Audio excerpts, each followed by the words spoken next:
Hello, everybody, and thank you for tuning in to the Liberty Report. Daniel McAdams is with me today. It's nice to see you. Good morning, Dr. Paul. Very good, Daniel. There's a major conference going on in Paris. It looks like Paris is always in the news, you know, major terrorist attack, but now there may be another attack on taxpayers on what's going on now, because all the leaders, all the important people of the world are there to talk about, the next greatest threat in the world, and that we have to address it. And of course, that's the urgent and growing threat from climate change. Yes. It used to be global warming, but since they can't prove global warming, it's climate change. But the big switch that I've seen here, it's not surprising that since everybody wants national security, they say that it's a growing threat to national security because of global weather changes. And that to me is interesting, because they rationalize that if you don't, there's going to be a lot of weather changes, and this will affect the military. But in fact, they even use the argument that if you have weather changes, what you really need is more military in order to combat it. But they don't consider the fact that the biggest user of fossil fuels is the Pentagon. Yeah. And yet they're going to say, well, there's global warming, it's causing problems, there's going to be floods, and our responsibility is to go around the world, be the world's policeman. So that's our number one obligation. And therefore, if we can't move around and take care of all these problems, it's going to be a threat to national security. You know, that to me is a bit of a stretch, but I think there'll be a lot of people will fall for this and think, well, anything that's for national security, this is going to be very important. You know, this whole issue, though, bugs me, because I think it's so distorted on terrifying people about weather changes. But you know, if they look at history, geologic history, even before there were any significant human beings on the earth, the variations in temperatures were much, much greater. You had ice ages and hot ages and everything else. It looks to me that if you look at nature and what has happened, I would say the radical changes have been smoothed out. Matter of fact, climate change is sort of enjoyable. You know, when winter's ended, we all enjoy the spring. When the summer ends, we enjoy the fall. And yet they still turn it into a monstrous problem. But right now, I think they're on the short end of making their case, the people who want to terrify everybody. Because, you know, take for instance, they say what causes all these bad storms? Not global warming, bad storms. Well, go to Florida. They haven't had a significant hurricane hit them in 10 years. So I think this use of it for national security is one thing, but some of them even want to invite this issue of terrorism to it, that somehow it's connected to terrorism. Yeah, this is the pro-climate change people want to frame it as a zero-sum game, that you either are with them or you're a climate denier. You deny that there's any change, and I don't think any rational person would deny, if we study history and geologic history, that there is change over the years. The question is whether they're right that our activities cause it, and whether they're right that our doing certain other activities will decrease it. But you know, it's interesting, you know, we looked at a Gallup poll taken last year about the priorities of Americans, the things that they're concerned about. And of 15 things, climate change was second to last. You know, people just don't care a lot about it. They're not worried about it. And so as you point out, what do they do to get people ginned up for this conference? They tied it to terrorism. You had Bernie Sanders said climate change is directly related to the rise of global terrorism. Obama says climate change, serious threat to global security, an immediate risk to our national security. Kerry's blamed the whole crisis in Syria on climate change. They had a couple of bad harvests, and that's why everything went south. It wasn't because of our intervention. It wasn't because of Assad must go. It's because they didn't have rain for a couple of years. You know, what's interesting is they do use economics, and their bad economic policy from this horrible weather is the reason people, resort to terrorism and military operations.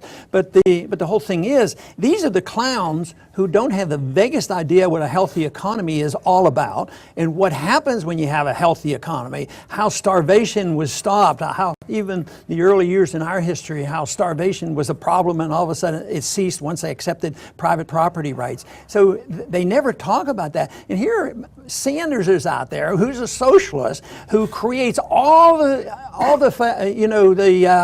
policies that create poverty and weak economy. So I think there is a significant relationship to these very, very poor nations, and they having these vicious dictators that we've, influenced and make our puppets, and the people get angry at it because I think, economics is a driving force for people to have revolution, but the whole idea that we need more government is the reason. They should be looking for more freedom to find out if they want to connect it, but obviously their goal is to conflate the two issues. So as you point out, if climate change and economy are important, one of the goals of this conference is to reduce economic activity that produces greenhouse gases or things of the like.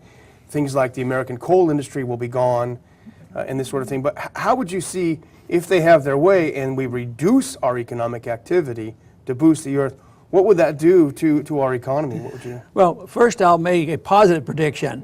The people will be so angry they're going to ignore everything the government does, and sometimes they get that way. But no, if this goes through, and most likely there will be a burden, and it would collide. They would come together with the natural correction that has to come, that has not, worked its way out. It tried to eliminate all the malinvestment and debt in 2008 and 9, but that wasn't permitted. Now that burden is much, much greater. So if the correction has to come and the liquidation of debt has to come, at the same time they say the solution is more government, more regulations, and more subsidies to a whole industry. The industry that deals with global weather changes is a $1.5 trillion industry, and a lot of it, if not most of it, comes through taxes. And, people get grants, they get to do promote certain alternatives. They feel the market is totally absent from it. So and they pretend if the government pays for it and they borrow the money or print the money, there's really not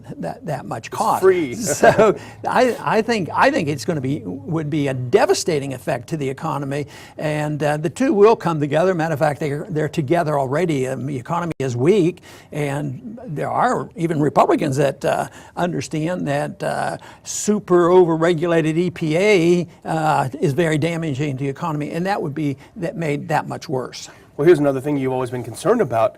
We read from this new plan they hope to have a signed deal after this conference, and with 40,000 people attending for 2 weeks at how many millions of dollars, they'll probably walk away with something. But one of the points is that, this is different from the previous ones, because the previous ones they call a top-down approach, where nations would agree globally on a certain standard. This one they say is different because it's bottom-up. Nations will decide on a plan individually for themselves and bring it to the UN. But here's the kicker, and this goes into what you've been saying for years and years. Parts of the deal must be legally binding. So a supranational entity now will have legal control over the U.S. You can't be too crazy about that. It's obviously an attack on national sovereignty, and that, of course, undermines our laws and undermines our Constitution, which we've been doing, for a long time. So I think part of this whole effort is to justify world government. Whether just the war on terrorism is a big issue. It's not, criminality, 130 people being killed, pretty disastrous. But it isn't the justification for a total world government, which is usually the cause of so many problems that we have. So you come along with problems like this, and we do have a problem. I think there's a significant problems in parts of the world, and we have had it in this country, and that is pollution. Because I happen to have lived in a city where pollution was horrible, and that was in Pittsburgh, Pennsylvania, which got cleaned up before the EPA. But pollution is something, because I see it as a violation of property rights. And I imagine when there's a cloud hanging over a city, it might alter the temperature under that city. But I have not bought into this whole thing that anything that produces CO2, that CO2 has become a poison. I didn't learn that in medical school. Lots of normal natural things are poison when they're excessive. But that isn't what the case is here. Even pollution, I don't think, is just CO2. There's a lot of pollutants in there, you know, in the air that does this. But this to me, whether it's terrorism or whether it's the war on global warming and climate change, I think it's just more of a effort to have world government. And you talk about whether it's top down or bottom up, and they say, oh, this will be bottom up and we can represent ourselves. But what was our Constitution supposed to do? We were supposed to be almost essential independent nations, but that has been long gone. In an independent nation, the states should have had state sovereignty. But now, the feds always overrule. So what we say so often has so little effect on the government. But what I see coming is the national governments, especially ours, will become so inept that people are going to act on their own. They're getting together now. States get together and say, we're not going to enforce these particular laws they're challenging. And they're saying, we're not going to, have the federal government deal with where people are going to live, and they're going to subsidize people to come in and move in. That sort of thing. But there's a bit of rebellion there. So, yes, it's very bad, this move to world government and authoritarianism. And when they see a problem, they just give us more of what caused the problem. But I think that you pointed out on the polling, American people aren't staying awake at night worrying about climate change and the temperature. They're worried about other things, and rightfully so. I think economics was on top of the list. Number one. Jobs. This is what it is. And this is what these people aren't dealing with. They don't want to talk about, well, how do you have jobs? Well, you get rid of the Federal Reserve, you balance the budget, you quit spending, you get the government out of our lives, you emphasize the principle of personal liberty and property rights and voluntary contracts, and just get out of the way, and people will have jobs, and the economy will boom. But they don't talk about that. They just talk about more and more, and always the attack is a sacrifice of personal liberty. But people who want world government aren't too interested in yours and my liberty. Well, the people that go to these conferences are going to create a lot of jobs, very high-paying jobs for the elites. But the coal miners and people that are working down here, they're going to be out of jobs. And they'll get poorer. That's why, the rich get richer and the poor get poorer. If you still have a form of the market and you're on the right side of things, you get bailed out and you get the contracts. And the middle class and the poor, just look at the number of people, young people who are still living at home because they can't get a job and can't take care of themselves. And they think that, guys like Sanders thinks they're going to correct that, even though he says, yeah, that's a problem. So what we need is more of it. We need more spending. So that is our fight. This is the fight that we have, and it's been not new. It's been around for a long time, and that is individual liberty versus the state. And I think there's a healthy debate going on. I think our side of the argument is in the driver's seat. I think they're in the political driver's seat, and they have a lot of clout, but they're going to run out of issues. They're losing their clout. They're going to lose the money. They're going to lose control, whether they think they can drive it by, stirring up fear over terrorism that essentially is non-existent in this country.